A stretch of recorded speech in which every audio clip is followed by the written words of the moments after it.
السلام عليكم ورحمة الله وبركاته. إن الحمد لله نحمده ونستعينه ونستهديه ونستغفره ونؤمن به ونتوكل عليه ونعوذ بالله من شرور أنفسنا وسيئات أعمالنا. من يهده الله فلا مضل له ومن يضلل فلا هادي له. أشهد أن لا إله إلا الله وحده لا شريك له وأشهد أن محمدا عبده ورسوله. اللهم صل على محمد وعلى آله وأصحابه ومن تبعهم بإحسان إلى يوم الدين. قالوا سبحانك لا علم لنا إلا ما علمتنا إنك أنت العليم الحكيم ولا حول ولا قوة إلا بالله العلي العظيم. اللهم أصبحنا وأصبح الملك لله والحمد لله لا شريك له. لك الحمد ولك الشكر يا ربي لك الحمد كما ينبغي لجلال وجهك الكريم العظيم سلطانك. أصبحنا على فطرة الإسلام وكلمة الإخلاص على نبينا محمد صلى الله عليه وسلم وعلى ملة أبينا إبراهيم حنيفا وما كان من المشركين. اللهم اجعل صيبا نافعا. اللهم ارفع عنا البلاء والوباء والربا والزنا والمحن وسوء الفتن ما ظهر منها وما بطن. اللهم إنا نعوذ بك من الجنون والجزام. اللهم إنا نعوذ بك من البرص والجنون والجزام ومن سيء الأسقام. بسم الله الذي لا يضر مع اسمه شيء في الأرض ولا في السماء وهو السميع العليم. Alhamdulillah, bersyukur pada Allah Ta'ala pada pagi ini kita dapat menyambung lagi kitab perbincangan kita, iaitu ayat-ayat suruhan.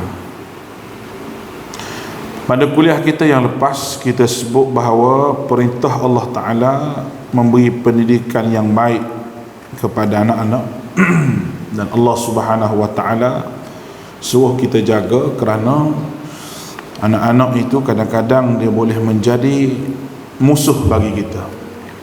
Itulah pun saya huraikan pada kuliah yang lepas. Hari ini masih lagi di bawah kitab berkenaan dengan adab, iaitu kita panggil bab anak-anak, iaitu perintah bersederhana dalam mengasihi anak. Firman Allah Ta'ala, A'udzubillahi minasyaitonir rajim. قل إن كان آباؤكم وأبناؤكم وإخوانكم وأزواجكم وعشيرتكم وأموال اقترفتموها وتجارة تخشون كسادها ومساكن ترضونها أحب إليكم من الله ورسوله وجهاد في سبيله فتربصوا حتى يأتي الله بأمره والله لا يهدي القوم الفاسقين. Surah At-Taubah ayat yang ke-24. Ayat ini adalah ayat yang berbentuk warning, yang Allah Ta'ala warning kita. Selain daripada dia suruhan, tapi dia merupakan warning daripada Allah Ta'ala, amaran daripada Allah. Dan Allah Subhanahu Wa Ta'ala memerintahkan pada Rasul untuk mengancam orang yang lebih mementingkan keluarga, kerabat, sanak saudara daripada Allah dan Rasul serta jihad. Daripada Allah dan Rasul serta untuk berjihad di jalan Allah Subhanahu Wa Ta'ala.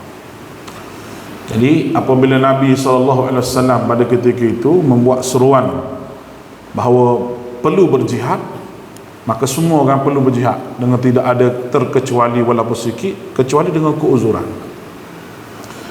Dengan keuzuran, dan benda itu diizinkan oleh Nabi SAW. Sebagaimana yang telah pun kita sebut bahawa dua perkara yang orang munafik cukup-cukup takut dan cukup-cukup tak boleh buat. Yang pertama jihad, yang kedua infak. Sebab tu jihad dan infak ini satu benda yang diletakkan bersama dalam Al-Quran. Wa anfiqu fi sabilillah, infak ke arah jalan Allah Subhanahu wa taala. Wala tulqu bi aidikum ila tahlukah, jangan kamu campakkan diri kamu ke arah kebinasaan. Aidikum tu maknanya kamu campak tangan kamu. Tangan kamu hodok bagi ni, kalau bentuk bagi untuk jihad fi sabilillah, kamu campakkan tangan kamu ke arah kebinasaan. Itu sebenarnya ayat berkaitan dengan infak dan juga ayat berkaitan dengan jihad. Jadi ayat ni, qul in kana aba'ukum wa abna'ukum, kamu sebutlah wahai Muhammad, jika bapa-bapa, anak-anak, Nabi Muhammad disuruh untuk sampaikan kepada umat ni tentang perkara ni.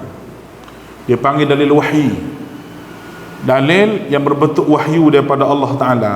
Maknanya dalam Quran ni, apabila ada je perkataan kul, katakanlah, maknanya itu adalah salah satu daripada benda penting Allah Ta'ala nak beritahu pada kita. Dalam Quran ni banyak kul huwallah, dan semua tu walaupun keluar daripada mulut Nabi, tapi disuruh kata kul. Sepatutnya tak payah kata kul lah, Nabi beritahu je lah, inna aba'ukum wa abna'ukum. Tapi Allah Ta'ala turunkan kul, Muhammad katakan. Nabi tidak ambil kurang sikit pun wahyu Allah Ta'ala. Dia boleh sebut in kana aba'ukum wa abna'ukum, inna, sesungguhnya anak bapak-bapak kamu, anak-anak kamu. Tapi Allah Ta'ala buat tu kepada Nabi ayat begitu, maka Nabi pun sebut dengan ayat begitu, qul in kana aba'ukum wa abna'ukum. Baik.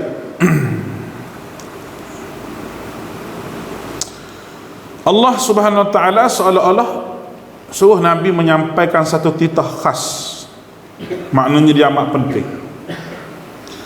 Bapa kita, anak-anak ni memang kita sayang lah, ayah kita, anak kita, dan kita jaga dia.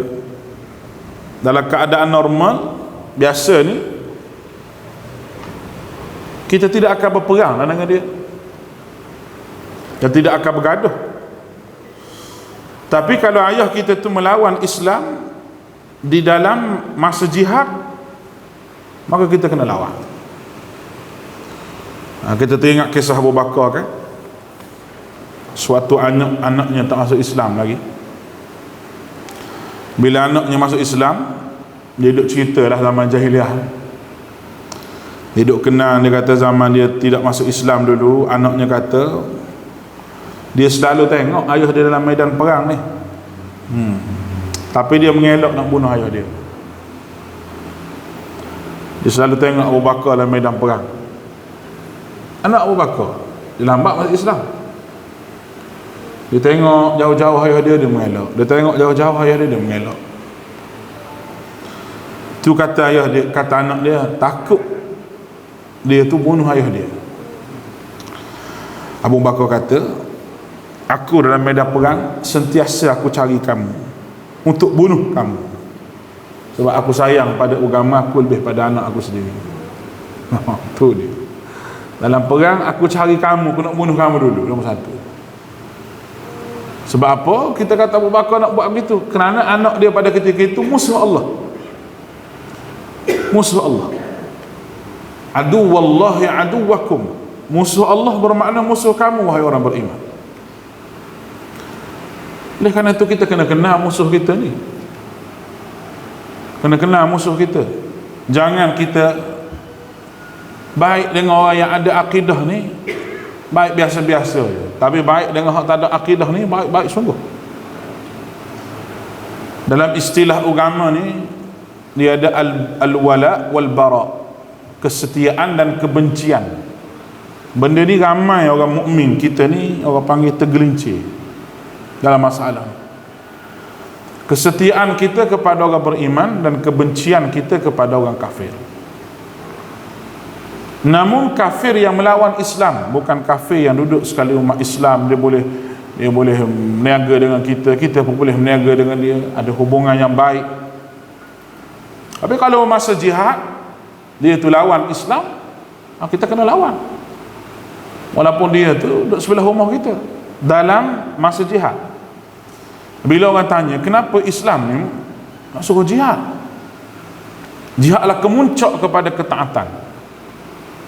Oleh kerana Islam itu sendiri disebarkan oleh Nabi SAW penuh dengan rahmat. Dia kata macam mana nak suruh jihad? Kalau kita tengok sebab apa Nabi berperang, nombor satu. Yang kedua, kalau kita tengok pedang Nabi SAW ni, cuba kira berapa orang pedang Nabi ni, pedang yang ada pada tangan Nabi ni, berapa orang yang makan kepala orang kafir. Pedang Nabi tak pernah sekali pun Nabi potong dengan pedang dia kepala orang kafir dalam medan perang. Ada seorang jadi mari duduk belakang Nabi, biasa tak perasan Nabi lebah pedang tu kena ke dia. Adakah bermakna Nabi ni bukan seorang pahlawan? Nak banding dengan Khalid Al-Walid? Al-Walid tu berapa orang dia bunuh dalam medan perang, sehingga tubuh dia tidak ada satu tempat pun kecuali tanda bekas pedang kalau banyaknya peperangan yang dia sertai. Tapi adakah Nabi ini tidak dikira hero sebab tak boleh bunuh orang? Tidak. Sebab sesuai dengan ayat Allah Subhanahu wa taala, wa ma arsalnaka illa rahmatan lil alamin. Ini Allah panggil rahmatan lil alamin. Sebab itu jihad bukannya untuk menjajah, jihad bukan makna untuk buat aniaya pada orang, tetapi jihad adalah untuk melebar luaskan ajaran tauhid yang disuruh oleh Nabi SAW. Dan kebanyakan kes jihad ni adalah kerana pengkhianatan daripada musuh. Pengkhianatan daripada musuh. Kalau kita tengok banyak kes jihad pengkhianatan daripada musuh. Memang ada peperangan Ahzab, ataupun peperangan Badar, ataupun peperangan Uhud. Apabila mereka cari pasangan kita, ajak kita berperang, mereka tak puas hati, Islam kena berperang. Tapi kalau mereka ajak berdamai, wa in janahu lis-salmi fajnah laha wa tawakkal 'ala Allah. Wa in janahu lis-salmi fajnah laha. Kalau mereka ajak berdamai, maka kamu berdamai. Dia nak khianat ke tak khianat ke, fatawakkal 'ala Allah, nak bertawakal pada Allah SWT. Boleh faham ni? Dia tak kira orang politik hari ni bergaduh esok baik. Tu lain, tu bukan berperang tu. Masuk-masuk pilihan raya tak dapat duit deposit je kalau tak ada orang sokong. Tu je. Ini masalah nak menyebarkan agama Allah Subhanahu wa taala. Tetapi Allah Subhanahu wa taala sebut dalam Al-Quran, kalau mereka tu berperang, kalau mereka tu lawan kamu, kamu kena lawan dia. Kalau mereka lawan kamu, wahai Muhammad, kamu kena lawan dia. Fa'tadu alaihi bimithli ma'tada alaikum. Seranglah dia sebagaimana mereka menyerangi kamu. Maknanya mereka cari pasar dulu. Itu jihad. Tuan-tuan boleh baca jihad ni dalam kitab Dr. Sukhrawi berkaitan dengan fiqh jihad. Fiqh jihad. Saya mengajar di kampung saya dulu fiqh jihad ni. Saya mengajar di tempat saya fiqh jihad. Baru 2 muka surat. SB mari, ustaz tak salah ngajar kita ni. Dah, mungkin bahayalah pada ketika itu. Tapi nak beritahu kitab Sukhrawi ni tak bahaya pun. Tak bahaya. Dia perincikan makna jihad yang sebenar. Jihad sebenar. Dua buku yang tuan-tuan hak rajin membaca ni kena baca. Yang pertama fiqhud daulah, fiqh kenegaraan ataupun fiqh politik. Yang keduanya fiqhud jihad, fiqh bab jihad. Dua benda ditulis oleh Dr. Sukhrawi, benda yang dijulang oleh ulama sama hari ni, dipuji tulisan dia, kaedah dia. Dr. Sukhrawi ni Allah Ta'ala beri kelebihan dia, dia punya fiqh dia kehadapan lebih pada orang lain. Tapi cuma ada beberapa perkara yang orang tidak bersetuju dengan dia tu benda biasa lah. Ulama ni ada orang tak bersetuju, ada orang setuju, tapi dia terang bab jihad dan fiqh politik tu cukup-cukup hebat. Baik, kita tengok di sini. Wa ikhwanukum wa azwajukum wa ashiratukum. Saudara-saudara, isteri-isteri dan kaum keluarga kamu selain daripada bapa anak, keluarga yang terdekat dengan kita, adik-beradik kita membesar sekali dengan dia, maknanya kita rapat dengan dia. Takkan kita nak bunuh dia pula, takkan kita dalam perang nak bunuh dia. Tapi kalau dia boleh menjadi penghalang di masa perang, kalau dia musuh Allah Subhanahu wa taala masa di keadaan perang, maka bukan sahaja adik-beradik, hatta isteri kita sekalipun yang duduk dengan kita, tapi kalau dia tu jadi musuh Allah pada ketika itu, kita kena perangi dia. Ni saya sebut dalam keadaan jihad ni, boleh faham ni? Jangan baca ayat ni, isteri saya tak sama dengan saya Ustaz dalam masalah politik ni, tak payah kita cerak. Sebab politik berbeza. Jangan. Ayat ni bukan letak pada politik, ayat ni ayat perang. Cuma Allah Ta'ala kata, wa amwalun iktaraftumuha, harta kekayaan yang kamu dapati, wa tijaratun takhshawna kasadaha, perniagaan yang kamu khawatiri rugi, wa masakinu tardawnaha, tempat yang kamu sukai. Cuba tengok susunan Allah Ta'ala susun. Benda yang susah kita nak tinggal, abaukum, ayah-ayah kita yang mungkin kita malu dengan dia, tapi kalau dalam perang dia musuh Allah, tak ada malu-malu. Wa abnaukum, mungkin anak-anak kita, wa ashiratukum, wa azwajukum, isteri, kaum keluarga.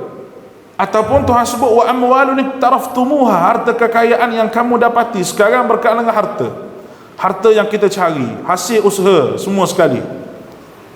Harta tersebut akan dihisap di hadapan Allah Subhanahu wa taala, tapi takut nak tinggal harta, takut hilang, takut nak tinggal harta kerana takut berperang, takut mati syahid. Jadi semua tu wa tijaratun takhshawna, ni perniagaan yang kamu khawatiri rugi. Ada peniaga yang takut meninggalkan perniagaan kerana fikir bagaimana perniagaan ni, siapa nak jaga, sampai dia tak berjihad pada ketika itu.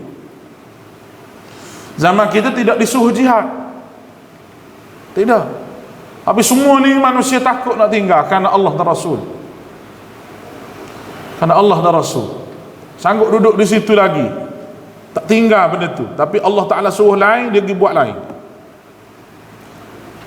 Kerana sayang kepada harta tu lebih daripada Allah dan Rasul.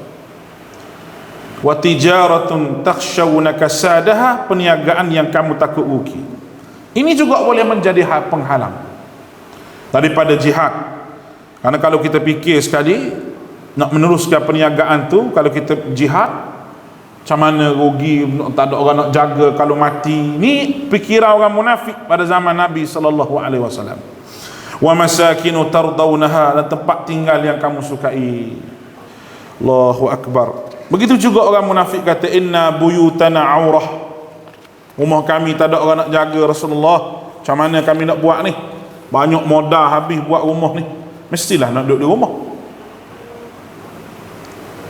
Lepas tu rumah besar-besar malah mari masjid, sayang nak tinggal rumah.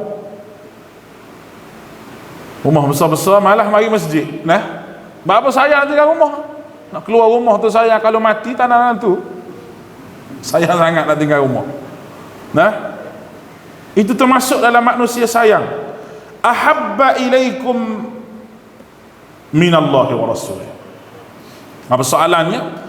Kamu cintai dan mengasihi semua perkara tu lebih daripada Allah dan Rasul. Allahu akbar. Jadi tadi sebut tentang ahli keluarga, jenis keduniaan macam-macam lagi. Tentu semua ni kita sayang, betul tak? Kita sayang semua ni. Tapi apa pentingnya kita sayang pada benda ni kalau semua ni hak Allah Ta'ala? Hak Allah Ta'ala. Perasaan kasih pada harta, kasih pada anak tu adalah benda yang biasa, semula jadi. Cuma kasih tu jangan menjadi penghalang untuk kita buat satu perintah Allah Ta'ala selepas Allah Ta'ala mewajibkan kepada kita satu perintah. Dalam ayat ni kita bincang bab jihad, kalau boleh kita kait dengan benda-benda lain, benda-benda lain yang Allah Ta'ala suruh, tiba-tiba kita tinggal kerana sayang kepada harta, perniagaan, anak-anak. Jadi takut nak tegur isteri, takut nak tegur anak-anak, Maka saya sebut minggu lepas, takut nak tegur isteri, takut macam-macam lah. Kalau kita pula kucing manis dah, takut nak tegur dia dah. Dia pula tengah sihat lagi. Jadi sedangkan dia tu buat satu benda yang melanggar perintah Allah Ta'ala, tapi kita takut sebab kita sayang ke dia. Kita lebih jaga sayang tu nak banding dengan apa yang Allah Ta'ala sebut, apa yang Nabi sebut. Sebab tu kita kena tegur. Kerana Allah kita tegur, sebab kita sayang dia lah kita tegur. Hadis riwayat oleh Imam Ahmad mengatakan, yang mana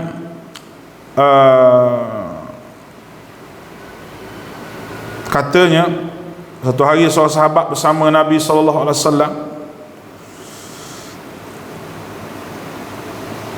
Nabi pegang tangan Umar pegang tangan Nabi. Umar kata, demi Allah, wahai Rasulullah, sesungguhnya aku ni engkau lebih aku sukai daripada segala-galanya kecuali aku sendiri. Rasulullah kata, tidak beriman dengan sempurna seorang yang kalian sebelum aku dicintai daripada dirinya sendiri. Lalu Umar kata, sekarang engkau lebih aku cintai daripada diri aku sendiri. Memang benar, begitulah seharusnya wahai Umar, kata Nabi. Dia berjalan, dia pegang tangan Nabi, dia kata, Rasulullah, aku sayang pada kamu lebih pada segala-galanya, tak kecuali aku sendiri. Sebab kata tak sempurna imanmu, kamu kena meletakkan Allah dan Rasul lebih pada segala-galanya. Umar kata, sekarang aku sayang Allah Rasul lebih pada segala-galanya. Maka Rasulullah kata, sempurna iman kamu. Maknanya manusia yang tidak meletakkan kasih sayang pada Allah nombor satu dan Rasul nombor satu, bermakna tidak sempurna dia punya iman dia. Itu disebut oleh Nabi kita Muhammad sallallahu alaihi wasallam. Wa jihadin fi sabilih, lebih daripada berjihad daripada jalan Allah Subhanahu wa taala. Maka kata Allah Taala, fatarabbasu, maka tunggulah. Tunggu di sini ni, lafaz tarabbasu ni ada satu lafaz lagi dalam bahasa Arab, dia panggil intizar ataupun taziru daqiqah, tunggu berapa minit. Dia lain dengan lafaz dua ni, walaupun makna tunggu. Kerana lafaz tarabbasu ni membawa maksud tunggu siapa menunda-nunda. Tunggu satu benda kita nak buat tu, kita tunggu, kita tunda benda tu sampai kita lupa dan kita abaikan benda tu. Kalau tunggu satu lagi, maka kita sebut tunggu sekejap. Tunggu sekejap. Kan ada dalam Imam Masjid Nabawi tu, di sembahyang jadi tu imam, Allahu Akbar, dia tu imam, dia boleh duduk, dia tengok tangan dia boleh jadi ada melekat apa, dia batalkan sembahyang dia. Intaziru daqiqah, dia kata, tunggu sekejap. Dia letaklah tu, terkejut habis makmum ni nak kena baca Fatihah lah, keluar intaziru daqiqah, tunggu sekejap, dia kata. Dia pegang ambil air wudu apa semua, dia sembahyang. Dalam mazhab Hambali, batalnya solat imam itu batal habis solat makmum, sebab imam itu mengikut makmum. Boleh faham tu? Kalau kita tu imam seorang je batal, makmum belakang tu boleh naik jadi imam.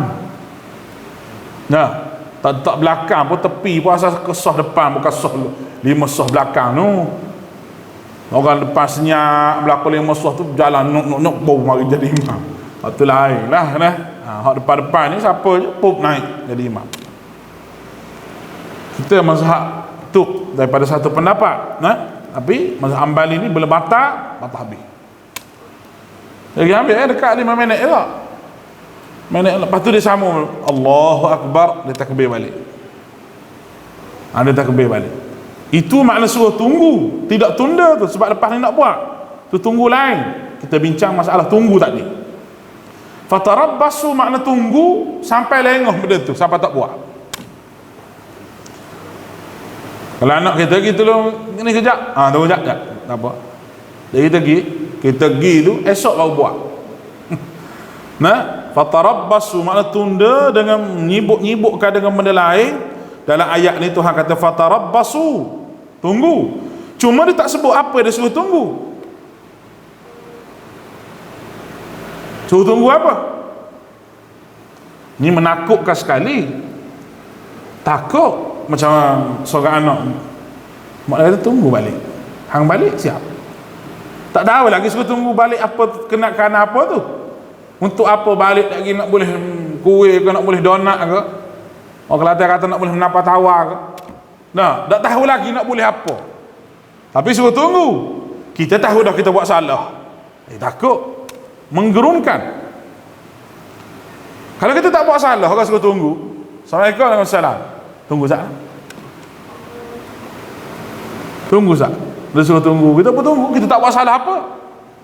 Tunggu buat keluar duit 50,000. Ambil. Padahal kita tunggu pun. Nampak ni? Tu tunggu yang menggembirakan. Sebab tak buat salah. Hak ni buat salah ni. Buat salah. Telah melakukan satu kesalahan.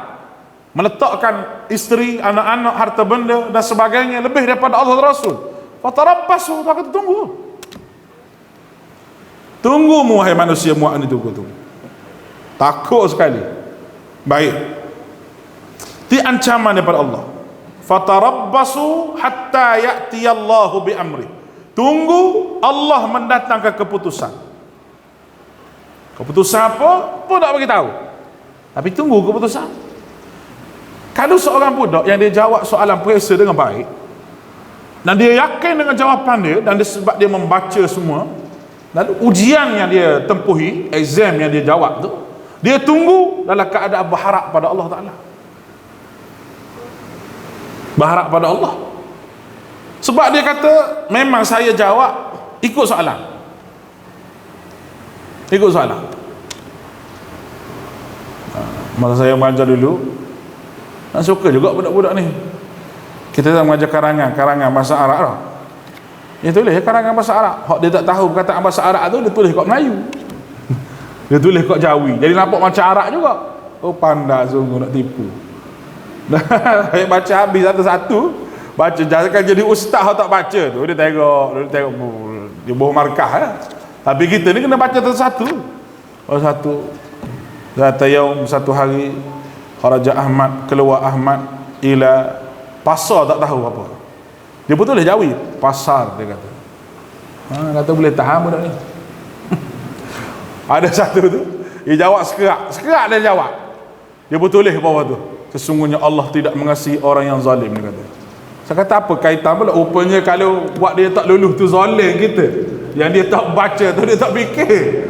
Macam-macam budak-budak ni. Dia tulis dalil tu lah. Wallahu la yahdil qaumaz zalim. Allah tak beri hidayah pada orang zalim.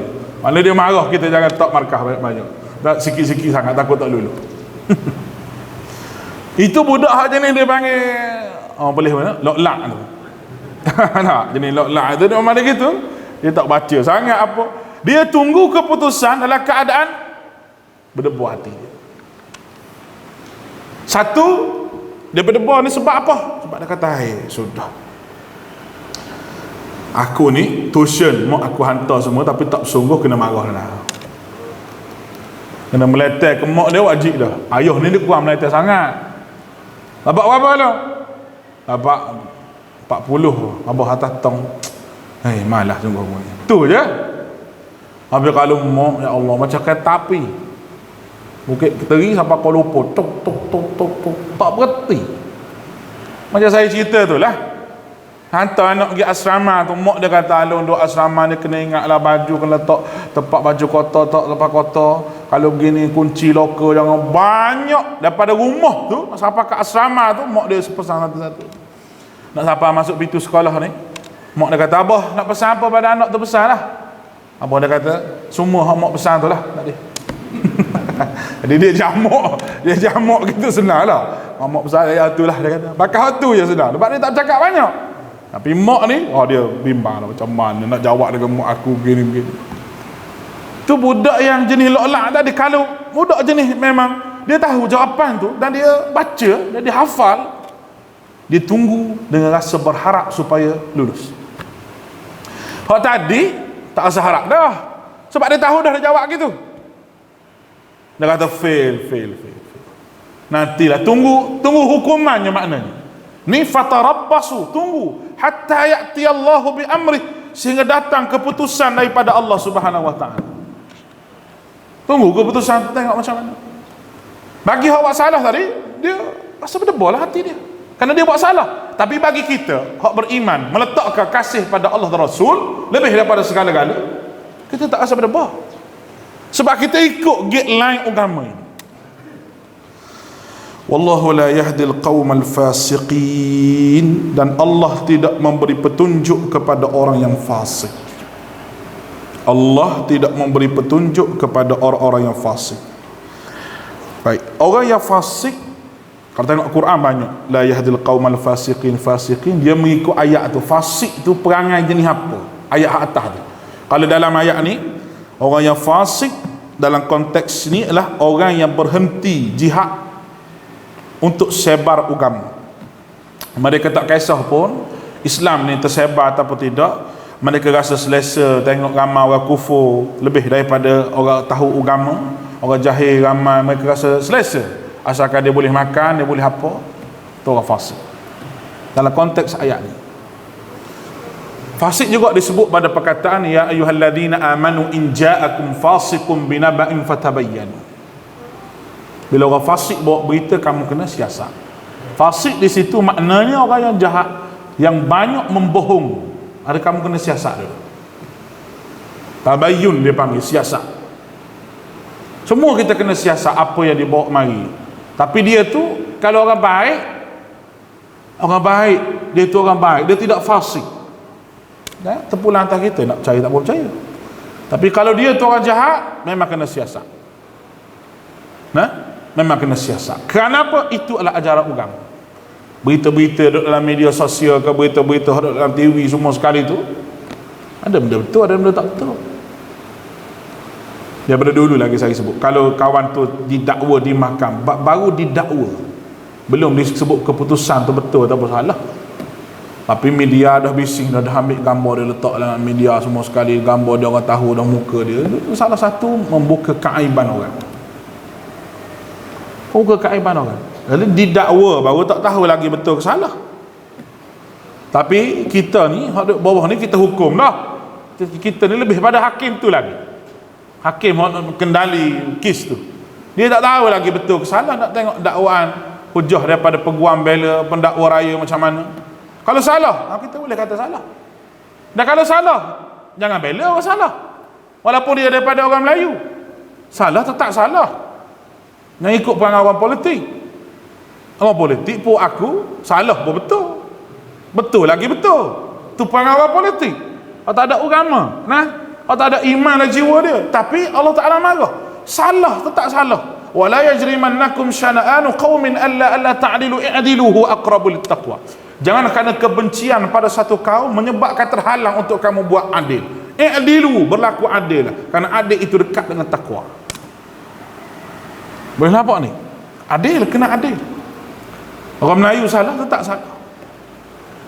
Kita kata tak apalah, dia orang Cina ustaz, apa, buat khianat ke dia pun tak apa. Dia manusia juga. Walaupun dia Cina, dia tu tak lawan Islam pun, dia meniaga kita. Jadi tak apa khianat ke dia tu sebab dia Cina.